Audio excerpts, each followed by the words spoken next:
రూపము తెలుసు కాబట్టి ఇప్పుడు మనకి ఇక్కడ సేలో మనకి ఏమైంది? సేలో చేంజ్ ఏం కనిపిస్తుంది? వచ్చిన రూపంలో స్వా కనిపిస్తుంది. అంటే ఏకారం ఏమైంది? ఏకారం పోయి వకారం వచ్చింది. ఒకటి బై ఒకటి వచ్చింది. వకారం. అంటే ఏకారానికి వకారం వచ్చింది అంటే ఏంటి? సవాభ్యం వామ. సవాభ్యాం వామౌ. అంతే. మీకు సూత్రం తెలుసు కదా ఇక. దాన్ని ఇక్కడ తీసుకుంటాం. సవాభ్యాం వామౌ. ఏమని చెప్తున్నారు అక్కడ? సా అంటే సాలో ఉన్నటువంటి ఏకి అనువృత్తి అన్నమాట. ఓకే, దాంట్లో ఉండదు. అనువృత్తిలో ఏముంటది? ఏకారం అని ఉంటది. ఓకే, స వా అని చెప్తున్నాం. అంటే ఏంటి? సాలో ఉన్న ఏకారానికి వాలో ఉన్న ఏకారానికి ఏమని చెప్తున్నాము? సవాభ్యాం వామౌ. ఏమంటున్నాము? వామౌ. కొంచెం అంటే వామం గుర్తుంటే సరిపోతుంది. వా దేనికి ఇక్కడ ఏం చేస్తాము? ఇక్కడ రెండు ఉన్నాయి, అక్కడ రెండు ఉన్నాయి. ఏం చేస్తారు? ద్వివచనం పెడతాం. యథాసంఖ్యానం సంఖ్యం చేస్తారు. యథాసంఖ్యాం అనుజేస్తే సమానం. ద్వివచనం పెడతాం. సాకి బా ఇక్కడ సాకి మా. రెండు ఉన్నాయంటే దానికి లింక్ ఏంటండి? ద్వివచనానికి లింకా? కాదు. కాదు. ఇప్పుడు చెప్పండి. వామౌ ఎందుకు వచ్చింది? ద్వివచనం కాబట్టి.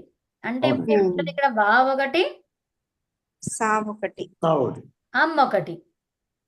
అమ్మ. ఏంటిది అది? అమ్మ.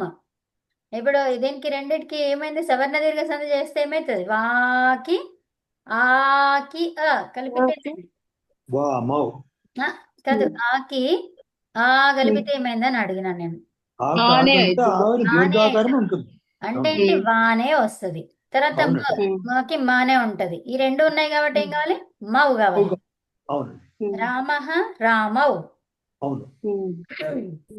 ఆమః ఆమౌ. ఆమౌ. అలా అన్నమాట.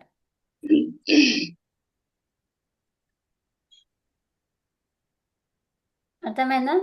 So okay. వాలో సాలో ఉన్న ఏకారానికి వా, వాలో ఉన్న ఏకారానికి అమ్. అమ్మ. అమ్మ. అది ఎక్కడ వస్తుంది?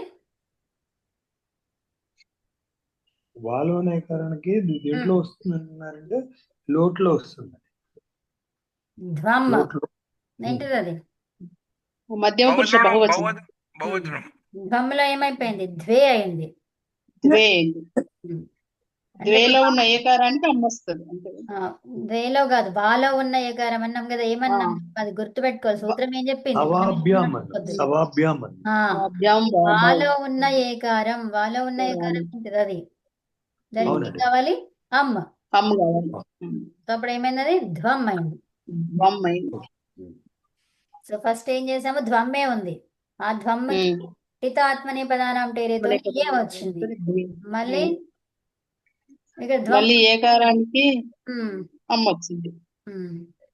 వే వే వాలో ఉన్న ఏకారానికి అమ్మ వచ్చింది. ఆమ్ ఆమ్ రావాలనుకోండి. సవాభ్యాం వామౌ. ఆమ్ ఆమ్ రావాలి. అమ్ కాదు, ఆమ్. ఓకే, ధ్వాం.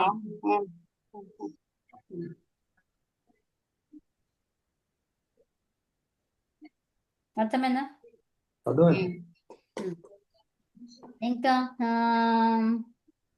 అంటే వకారానికి ఎక్కడ ఏకారం వచ్చినా వెంటనే సవాభ్యాం పట్టుకోమంటారు.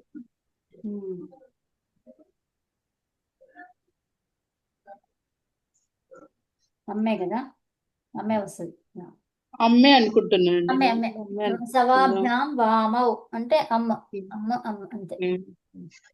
సో అదనమాట. ఓకే, దాపయస్వ. సవాభ్యాం వామౌని గుర్తుపెట్టుకోవాలి. సరే, ఇప్పుడు ఏజంతా ఏంటండి? అయిపోయినాయి. వామం అంటే వా ప్లస్ వామం. అంతే అంతే. అవును. సరే, ఇప్పుడు ఇది తీసేస్తున్నాను నేను.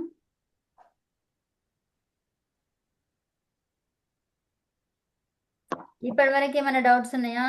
డౌట్స్ గా నేను ఇంకా ప్రశ్నలు అడుగుతా. అకారాంతము, ఆకారాంతము, ఏజంతం ఈ మూడు చేసిండ్రు ఇప్పటి వరకు. అవునా? నేను ఒక 2-3 ధాతువులు ఇస్తా, నాకు చెప్పండి. ఆ ధాతువుని గమనించండి. అది ఎలాంటి ధాతువు, దానికి ఏం అప్లై అవుతుంది, ఏం కావాలి. ఓకేనా? అన్ని కొంచెం సూత్రాలన్నీ గుర్తు చేసుకొని మీకు బుక్ ముందర పెట్టుకోండి. రాసుకున్నారు కదా అన్ని ధాతువులన్నీ? 97, 36, 34 అన్ని రాసుకున్నారు మీరు కదా? సో అవన్నింటిని ముందర పెట్టుకోండి.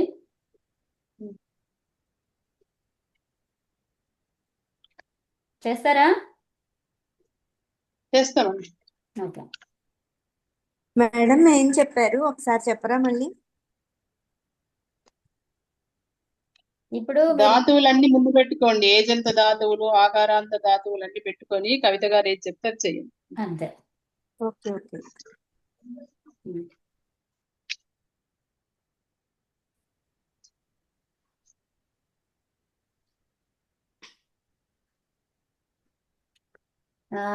మీరు నాకు ఏం చేయాలంటున్నాను నేను? మీరు చేసిన దాన్ని మళ్ళీ నాకు ఎక్స్ప్లెయిన్ చేయాలి కదా. ఇప్పుడు మన ధాతువు ఏంటిది? ఉమ్? ఇప్పుడు నేను ఏమన్నాను? ఏజంతు ధాతు. అది కాదు, ఇప్పుడు నేను ఏమన్నాను? మీరంతా ఏం చేయాలన్నాను నేను అడిగినప్పుడు? చెప్పాలి. ఎక్స్ప్లెయిన్ ధాతుని చేయాలి, ఎక్స్ప్లెయిన్ చేయమన్నా. చెప్పాలి. ధాతుని ఎక్స్ప్లెయిన్ చేయాలి. సో ఇప్పుడు ఈ ధాతువుకి అర్థం ఏంటిది చెప్పండి. అదే ఏమన్నారు? అదే. అరే యా ఏం యా చేయాలి? అన్నారు. ఏం చేయాలి మీరు నాకు? ఎక్స్ప్లెయిన్ చేయాలి. ఎక్స్ప్లెయిన్ ఎక్స్ప్లెయిన్ చేయాలి. చేయాలి. మరి ఖ్యా అంటే ఏంటి? యా అంటే ప్రకథనే అన్నారు. వ్యాఖ్యానం చేయడం. దేవుడా, ప్రకర్త. ఎక్స్ప్లెయిన్ చేయడము. అదే అదే ప్రకర్త. అంటే మేము ఇంకా ఎక్స్ప్లెయిన్ చేయలేదు కదా, చేస్తాం. మీకు అర్థమైతలేదు. ఇది ఖ్యా ప్రకథనే అంటే ఏంటిది? ఎక్స్ప్లెయిన్ చేయడం. ఎక్స్ప్లెయిన్ అంటే మేము ఇప్పుడు ఏం చేయాలంటే ప్రకథనం చేయాలి. ఇప్పుడు అది చేయాలి. చెప్పండి. ఇప్పుడు ఖ్యా ప్రకథనం చేయమంటున్నారు.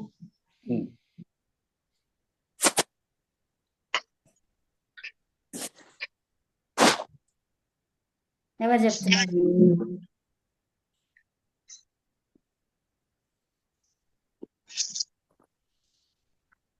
4 లకారాలు ఉన్నాయి. ఓకే. సో 4 లకారాలకి ఎన్ని వస్తాయి ప్రత్యయాలు? అన్ని వేరు వేరుగా ఉంటాయి కాబట్టి ఎన్ని వస్తాయి? 4 4 4 9 ఎంత? 36. 36. 18 లెక్క చేసి యాక్చువల్ గా 18 తీసుకొస్తే ఎన్ని వస్తాయి మొత్తం? 18 ఎంత చెప్పండి తొందరగా. 72. సో 72. దానికి అది హాఫ్ ఉంది కదా, దానికి డబుల్ చేస్తే హాఫ్ చేసి హాఫ్కి డబుల్ చేస్తే 72. 72 ప్రత్యయాలు మీ ముందు ఉన్నాయి, మీకు తెలిసిన ప్రత్యయాలు. ఓకే, తీసుకోండి. మీ ఇష్టం వచ్చిన ప్రత్యయం ఒకటి తీసుకోండి. ఓకే,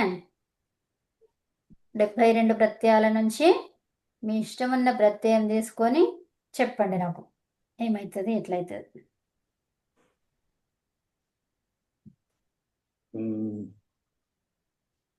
క్యాప్ తిప్పి తీసుకోమంటారా? మీ ఇష్టం ఉన్నది తీసుకోండి. క్యాప్ ప్లస్ తిప్పి తీసుకుంటే ఖ్యాతి అవుతుందండి. క్యాప్ ప్లస్ తిప్పు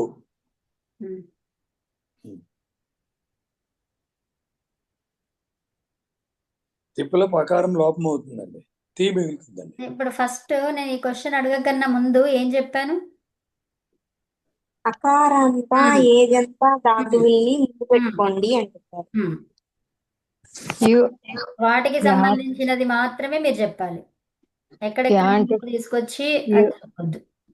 ఇప్పుడు త్యా అంటే ఇప్పుడు ఆకారంత ధాతువు కదండి ఇది. అవుతుంది. ఆకారాంతము ఆల్రెడీ మీరు పెట్టేశారు కాబట్టి ఇంకా తిప్పు తెచ్చుకుంటే సరిపోతుందండి. క్యా క్యా చెప్పు. క్యా ప్లస్ అది నిచ్చులో ఈ పెట్టుకోవాలి కదండి. ఇప్పుడు టిప్ అన్నారు కానీ ఇంకా మీరు అక్కడి నుండి చేస్తుంది. ఇంకా నేను నిచ్చి పెట్టుకోవాలి. ఇప్పుడు క్యా ప్లస్ ఈ నిచ్చులో ఈ, ఆ తర్వాత పుక్కు పుక్కు, క్యా ప్లస్ పుక్కు ఈ, పుక్కులో అనుబంధ లోపం చేస్తే పు ఉంటది. క్యాపి. అవును, క్యాపే క్యాపయా తర్వాత మిగతా ఇప్పుడు కవిత గారు చెప్పాలి. తిప్పు తెచ్చుకుంటే క్యాపయతి. నేను మీకే చాయిస్ ఇచ్చాను కదండి 72 నుంచి మీ ఇష్టమైన ప్రత్యయం తెచ్చుకోమని చెప్పాను కదా. అయితే క్యాప్ అయితే అని చెప్పారండి నాకు చెప్పాలి అట్లా కాదు, ఇందిరా గారు కాదు, మీరు చెప్పండి. మీరేం తీసుకుంటున్నారు మీరు చెప్పండి, నాకు చెప్పి మీ ఫామ్ చెప్పండి. ఇప్పుడు క్యాపయతి ఆవిడ చెప్పేశారండి. ఓకే. ఇప్పుడు తిప్పు తస్ జీ, నేను తస్ తీసుకుంటానండి. తిప్పు తస్ జీ, తస్ తీసుకుంటానండి. క్యా ప్లస్ తస్ అండి, అంటే క్యాలో నిచ్చు వస్తుంది ముందు. నిచ్చు వస్తే క్యా ప్లస్ నిచ్చు ప్లస్ తర్వాత తస్ అండి. క్యా అంతవరకు మీ ఇద్దరు కలిసి చెప్పారు కదా క్యాపయ్య వరకు. క్యాపయ నుంచి సారీ క్యాపయ తస్ అండి. క్యాపయ తస్, తస్సులో ఇప్పుడు అండి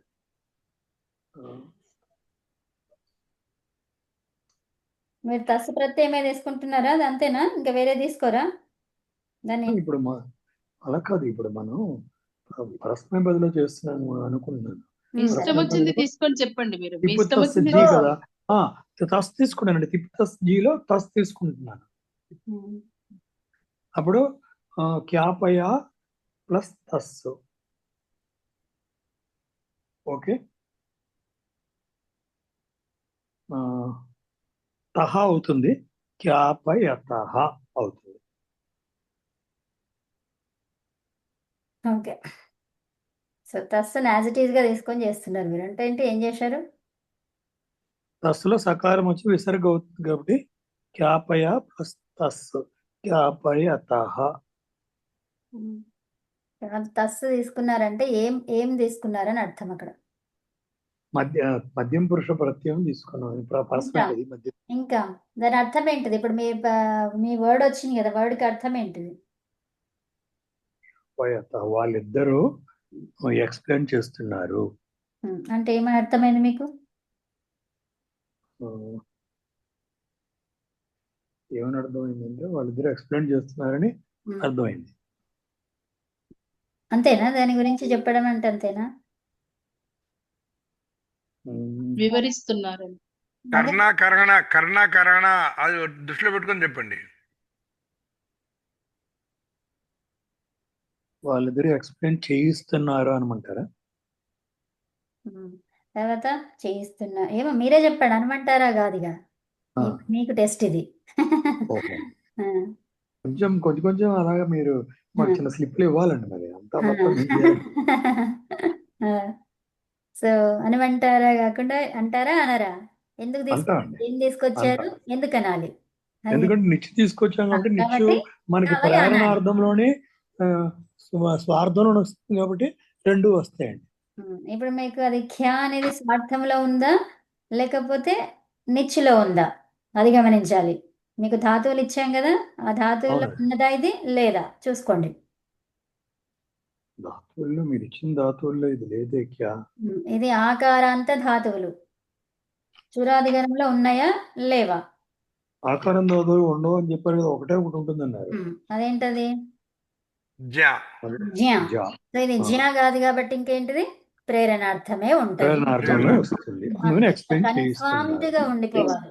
అమ్మ మునిగారు ఏంటంటే లెవెల్, అసలు మునిగారు ఇలా ఎంత షార్ప్ గా టకా టకా చెప్తున్నారు. తర్వాత యా, ఆ తర్వాత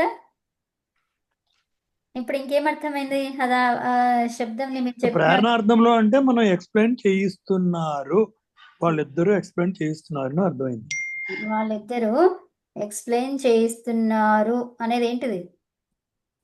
అది ప్రేరణార్థం అండి. ఇంకా నేను ఆన్సర్ ఇవ్వను, మీకు కొంచెం క్లూ ఇచ్చినా అది నేను మీకు ఇచ్చేసినట్టే ఆన్సర్. అది అందుకే చెప్పాలి, వారిద్దరూ ఎక్స్ప్లెయిన్ చేయిస్తున్నారు అన్నారు మీరు. అవునండి. ఇంకేమర్థమైంది? అయిపోయింది. ఎన్నిసార్లు ప్రేరణ అంటారు, ఇంకా చెప్పండి వేరేది. అదే కదా. ఇప్పుడు స్వార్థంలో చెప్పాలంటే వాళ్ళిద్దరూ ఎక్స్ప్లెయిన్ చేస్తున్నారు. చూస్తే ఇంకేమర్థమైందండి? లట్లకారము. 10 కూడా చెప్పాలా? ఉమ్, పది అవసరం పరస్మైపది.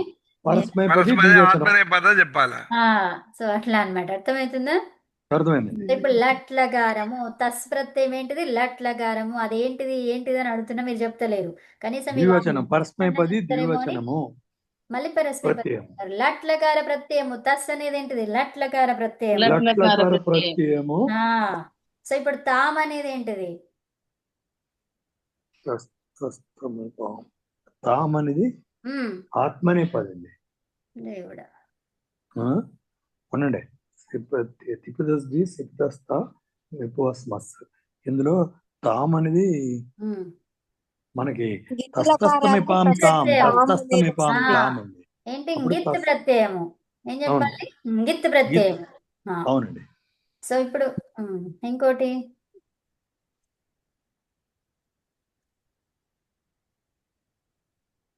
ఉమ్, ఇది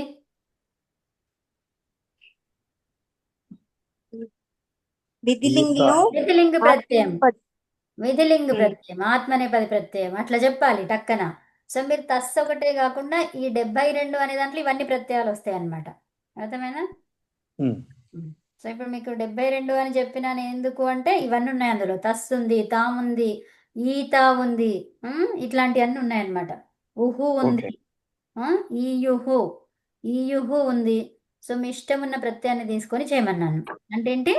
అవి ఏ ప్రత్యయాలు చూడగానే టక్కన చెప్పగలగాలి. ఓకే. సో ఇప్పుడు ఇదేం ప్రత్యయం? లోడ్ ప్రత్యయం అండి. ఆహా, ఆత్మనేపది ప్రథమ పురుష ఏకవచనం. ఏంటిది? విధిలింగ్ అని చెప్పినట్టున్నారు ఇప్పుడు. ఇది ఇత్తు గిత్ ప్రత్యయం, విధిలింగ్ కాదు. ఏంటిది? అది ఇది గీత ప్రత్యయం అండి. గీత ప్రత్యయం. ఓకే. ఎందుకు? ఇతశ్చ లోపమైన అక్కడ గిత్ అవునండి. ప్రత్యయం. సో ఎందుకంటే ఇప్పుడు విధిలింగ్ అంటే విధిలింగుకే పరిమితం. అది విధిలింగ్ కాకుండా ఇంకా వేరే దాంట్లో రాదా? అది వస్తుంది. వస్తుంది. కాబట్టి గిత్ ప్రత్యయం అనాలి. మన ఫామ్ గిత్ చేస్తున్నప్పుడు అది గిత్త ఏంటనేది ఆ. మన తర్వాత తెలుస్తుంది. ఇప్పుడు తే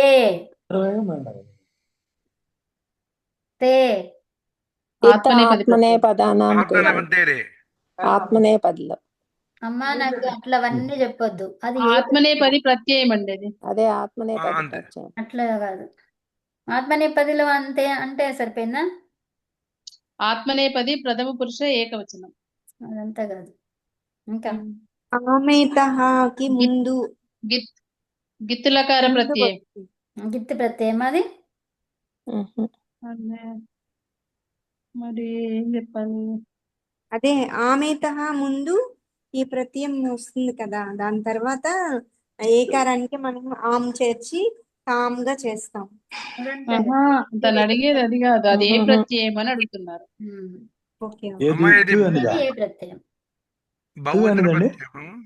ఉమ్? తు అనిదా?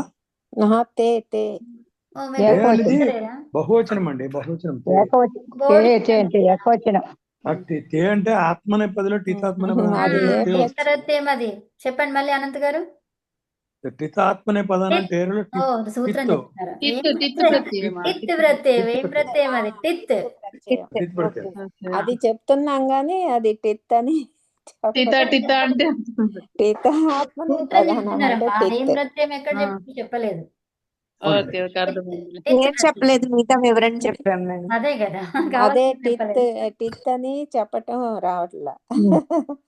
అదే టిత్ టిత్ ప్రత్యయం. ఇప్పుడు ఆత్మనే గిత్ అని పదం. వచ్చింది కదా, గిత్ అని చెప్పారు కదా, దాన్ని పట్టుకొని మీరు టిత్ అని చెప్పలేరా? యా చెప్పొచ్చు చెప్పొచ్చు. కానీ చెప్పొచ్చు. చెప్పవచ్చు. అప్పుడు మీరు చెప్పలేదు. చాలా సింపుల్ గా అడుగుతున్నారు, మేమే ఏదో ఎక్కువ ఆలోచిస్తున్నాం. కదా. అది అది సో ఇప్పుడు టిత్ ఇంకోటి. ప్రత్యయం. సో అట్లా చెప్పండి. అంటే ఇప్పుడు తే అనేది తీసుకోండి. తస్ అనేది అట్లనే కాకుండా సేమ్ యాజ్ ఇట్ ఈజ్ అవే కాకుండా కొంచెం వేరే ప్రత్యయాలు. ఇప్పుడు లట్, లోట్, లంగ్, విధిలింగ్ ఇవన్నీ చేశారు కదా. సో దాంట్లో ఉన్న ప్రత్యయాలు ఏమొస్తాయి? తే వస్తుంది, అట్లా ఈత వస్తుంది, అవన్నీ వేరే వేరే ఉన్నాయి కదా. సో అది తీసుకొని చెప్పండి. అదే ఓకే నెక్స్ట్.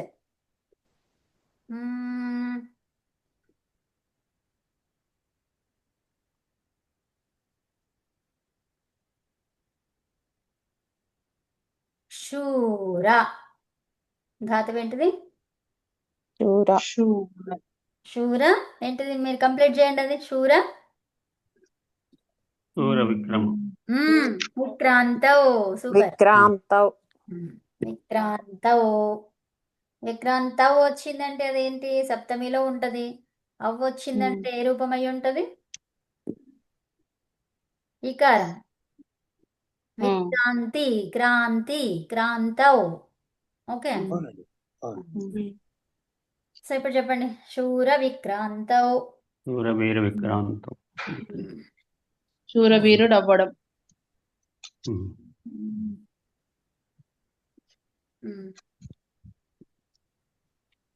ఓకే, చెప్పండి. విక్రాంతౌ. సూర సూరి శూరుడు కావాలి. సూర్యుడుగా సూరే వీరుడుగా సూరి సూరి ప్రకాశించడు. సూర్య చాలుగా, సూర్యకి. అది అర్థం గురించి చాలా అయిపోయింది, మీకు తెలిసింది. ఇప్పుడు దీన్ని రూపం దగ్గరికి వెళ్ళిపోండి.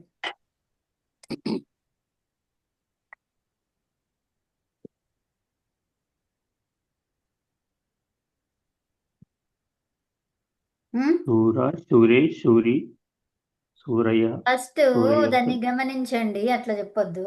ఫస్ట్ దీన్ని గమనించండి, ఏం ధాతువు అది?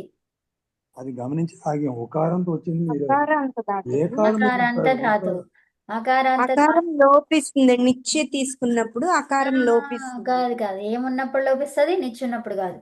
ఏమని చెప్పాలి అక్కడ మీరు? ఆదేశ ఉపది అసితి ఉంటే, దేవుడు.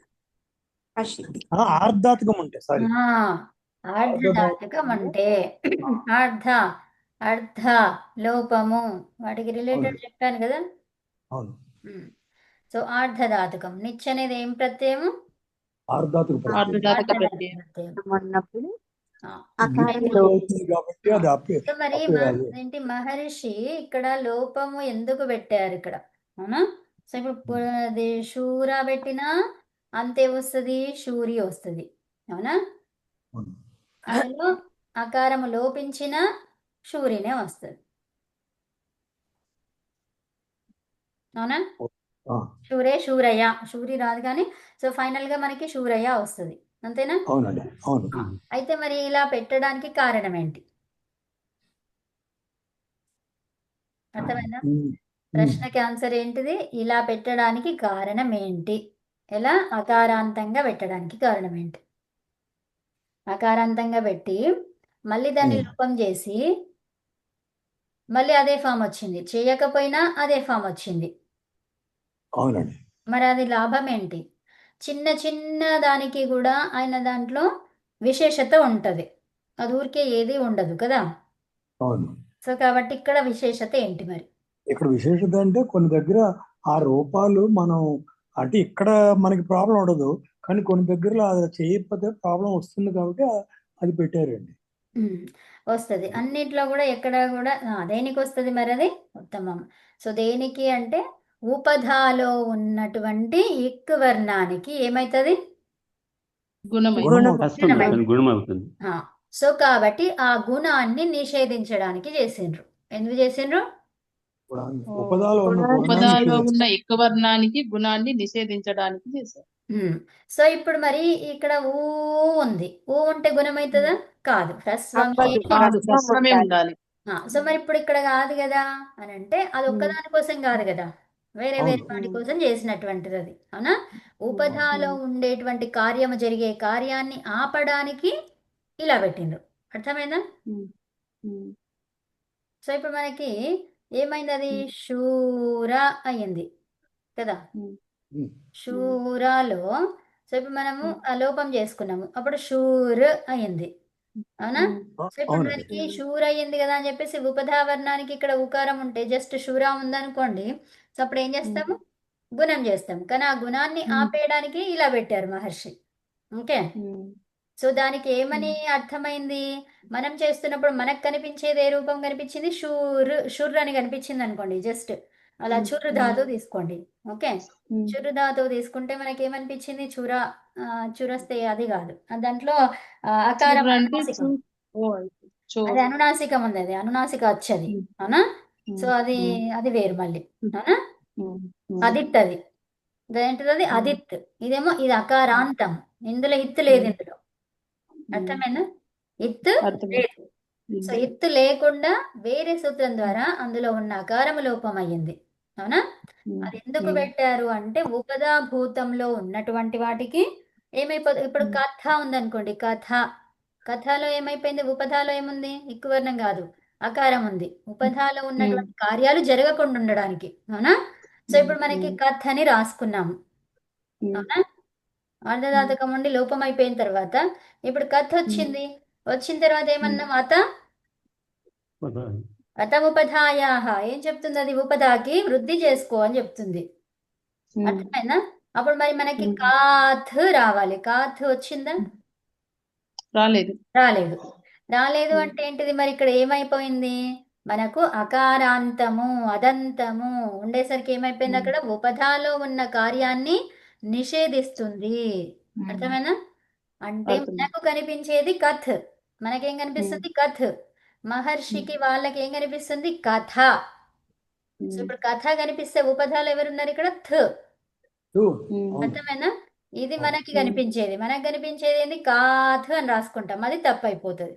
మహర్షి విషయం ఏంటిది ఇక్కడ? స్థానివత్. ఎప్పుడైతే అకారాంతము అంటే పరములో ఉన్నదాన్ని ఆధారంగా చేసుకొని లోపం ఏదైతే చేశావో అది స్థానివత్. అంటే ఏంటి? స్థానివత్.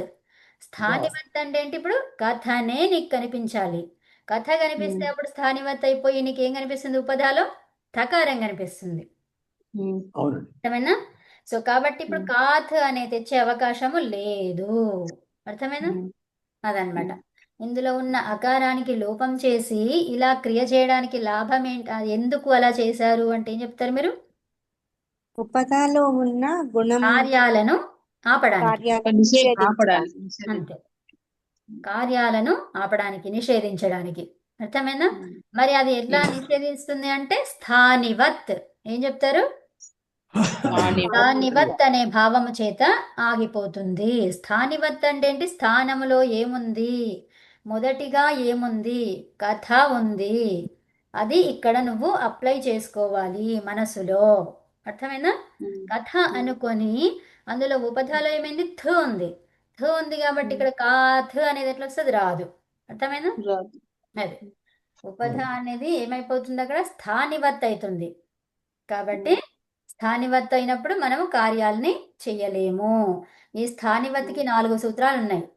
ఓకే, 4 సూత్రాలు ఉన్నాయి. మీ అందరికీ తెలుసు. ఎంతమందికి తెలుసు? ముని గారికి తెలుసు. కొంతమంది వస్తున్నారు కదా మార్నింగ్ క్లాస్ కి, అందులో వచ్చేవాళ్ళు.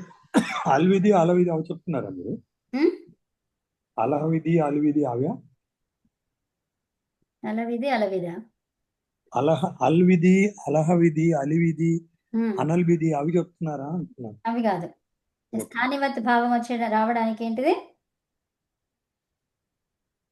స్థానివత్ భావం రావాలంటే మనకి ఈ విధుల్లో కూడా వస్తుంది. లేకపోతే స్థానివత్ మనం కొన్ని సూత్రాల ద్వారా చేస్తున్నామని తెలుసు. ఏంటిది?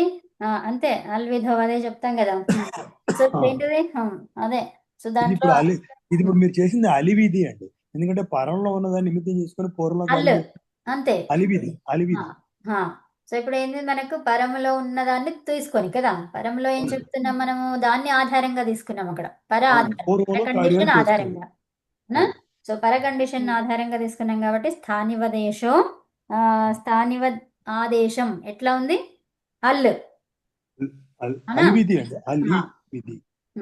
సో తర్వాత ఇంకేముంది? పూర్వవిధి. పూర్వవిధి అంటే పూర్వంలో. ఇది పర కండిషన్, ఇది పూర్వ కండిషన్. సో ఇంకో సూత్రము అచహ పరస్మిన్. పూర్వవిధో. తర్వాత ఇంకోటి మూడవది ఏముంది? 4 సూత్రాలు ఉన్నాయి వీటికి. అవునా? పరస్మిన్ పూర్వవిధో ఒకటి.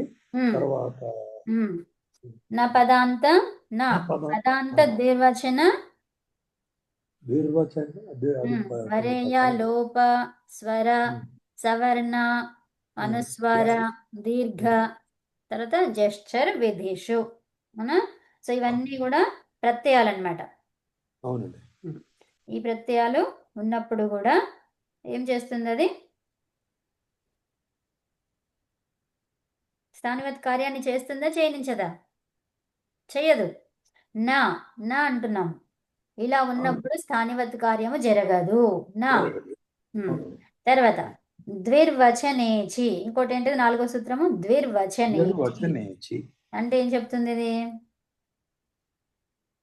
అంటే ద్విత్వమైనప్పుడు ఉమ్. స్థానిలాగా స్థానివత్తు అంతే. ద్విత్వమైనప్పుడు స్థానివత్తు భావం వస్తుంది. ఓకే. ద్విహి వచన అచి. అచి పరంగా ఉంటే అర్థమైందా? ఇది పరంలో పర కండిషన్. అవును. అర్థమైందా? అచ్చు పరంలో ఉంది. అచ్చు పరంలో ఉంది.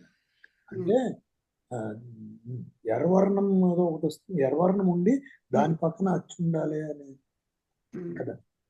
అంతే.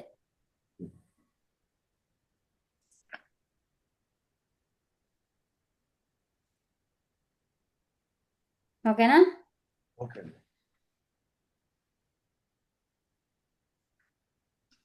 ఉమ్.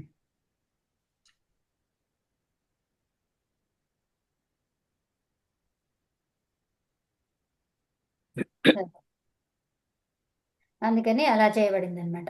అయితే మరి ఇప్పుడు ఇంకోటి ఇస్తాను నేను మీకు. మనము అది కల్క, అదేమన్నాం అది కల్ అదేంటి వేరే ధాతువులు ఏమొచ్చాయి మనకి? కాత్ అన్నారు కదా. ఉమ్.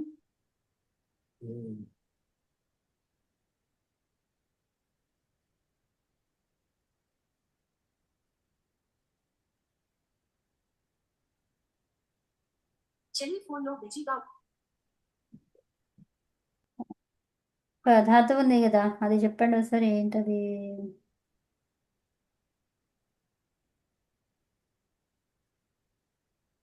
కై శబ్దం. ఆ? కై శబ్దం. కై శబ్దే కాదు, అకారాంతం అండి. వల్క, వల్క దర్శనే అట్లాంటిది ఉన్నది కదా ఇంకా. ఆహా.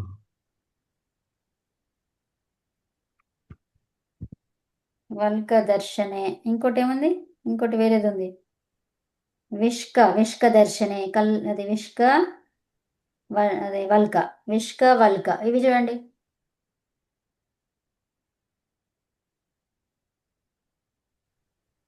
కనిపిస్తుందా మీకు బోర్డు? కనిపిస్తలేదమ్మా. అనిపిస్తుంది. విష్క దర్శనే. ఇంకోటి ఏంటిది? వల్క దర్శనే. అవునండి. సో ఇప్పుడు మనకి ఉపధాలో ఏం కనిపిస్తుంది? ఇప్పుడు విష్క అనేది ఏమైంది? విష్క్ అయింది. ఏమైంది? అకారానికి లోపం అయిపోయి విష్క్ అయింది. ఇక్కడ వల్కలో ఏమైంది? వల్క్ అయింది. అవునా కదా? అవును. సో ఇప్పుడు మరి ఉపధాలో ఉన్నదానికి ఏమి అర్థం ఉంది? ఇక్కడ ఏం అర్థం లేదు. ఎందుకు? అకారం కాదు, వృద్ధి జరగడానికి, ఇక్కు వర్ణాలు కాదు, గుణం జరగడానికి. మరి ఇక్కడ ఏం లాభమైంది? ఇక్కడ ఎక్కువ వర్ణాలు ఉంటే అనిష్ట రూపాలు వస్తాయని. అట్లా కాదు. ఇప్పుడు ఈ ధాతువులు ఇందులో పెట్టడానికి లాభం లేదు కదా. ఈ చురాది గణంలో పెట్టడానికి అవసరం లేదు కదా, వేరే గణంలో పెట్టుకోవచ్చు కదా అప్పుడు. అవునండి. సో ఇక్కడ ఎందుకు పెట్టిండ్రు మరి? ఓ కదా. అంటే ఇప్పుడు అకారాంతం అయితే, అకారాంత ధాతువు అయితే ఇక్కడ లోపం చేస్తాం. ఆర్ధధాతుకంలో పెట్టడానికి కారణం ఏంటి? ఈ గణములో పెట్టడానికి కారణం ఏంటి? అంటే అర్థం లేని విషయాలు మనకు కనిపిస్తున్నాయి అంటే 2 రూపాలు వస్తాయని అర్థం. అర్థం లేని విషయాలు మనకి ఇక్కడ కనిపిస్తున్నాయి అంటే ఏంటిది? 2 రూపాలు. వికల్పంగా రెండవ రూపం వస్తుందని అర్థం. అర్థమైందా? దీనికి 2 రూపాలు ఉంటాయి అని అర్థం. సో ఇప్పుడు విష్క అనే ధాతువు ఏంటిది? నిచ్ అంటే ఏంటి? చురాదిగణములో ఉన్నటువంటి ధాతువులు ఇవి. అంటే చురాదిగణం ఎలా వస్తుంది? వికల్పంగా వస్తుంది. అర్థమైందా? సో చురాదిగణము వికల్పంగా ఉంటే, ఇది లేనప్పుడు ఏముంటది మరి? దేంతో ఉంటది? ఒకటే చెప్పుకున్నాం, చెప్పండి. ఆ గణానికి అది సంబంధించింది లేకపోతే ఇంకెవరు వస్తారు?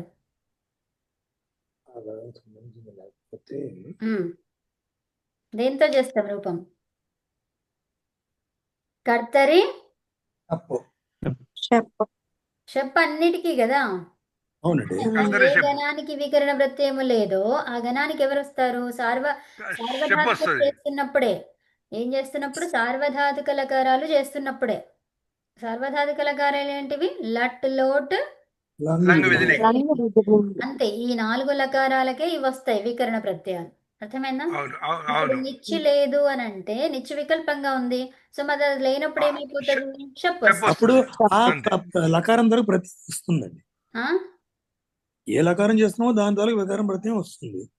లట్ అయితే అట్లా ఆ, కాదు. లోటు. వికరణ ప్రత్యయం సార్వధాతుక అడుగుతుంది, చెప్పు లకారానికి వస్తుంది. వస్తుందని చెప్పాలి. ఏం చెప్పాలి? సార్వధాతుక లకారాలు. ఒకటే లకారానికి కాదు కదా అది. అవును. సార్వధాతుక లకారాలకు వస్తుందని చెప్పాలి. ఓకే. సో ఇప్పుడు సో విష్క్ అనే ధాతువు ఉంది. సో విష్క్ అనేది అది వికల్పం అయితే ఇప్పుడు షప్ తీసుకొస్తే ఏమొస్తుంది? విష్కా అవుతుంది. కా విష్క. అవుతుంది. విష్క అవుతుంది. తర్వాత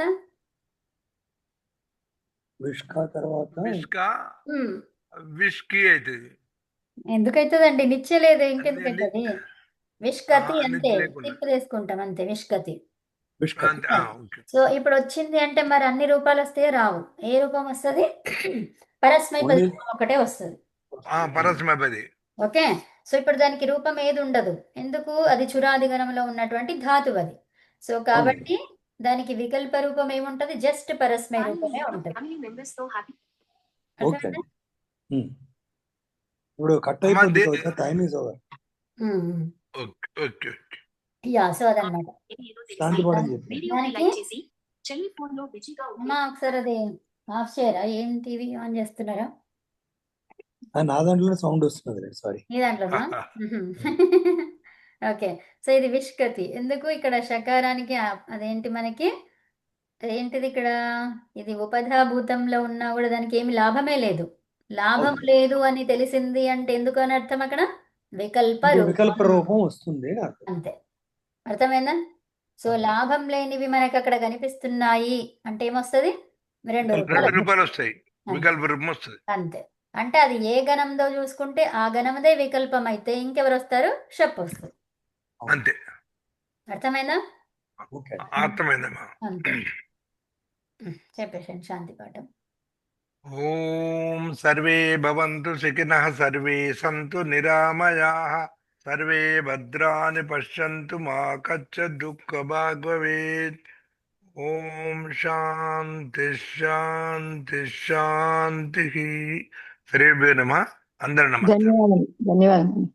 ఓం నమస్తే. ధన్యవాదాలు అందరికీ. నమస్తే అమ్మ, ధన్యవాదాలు. క్లాస్ సర్వేభ్యో బాగా నమః. జరిగింది కదా. Good class. ఏంటండి?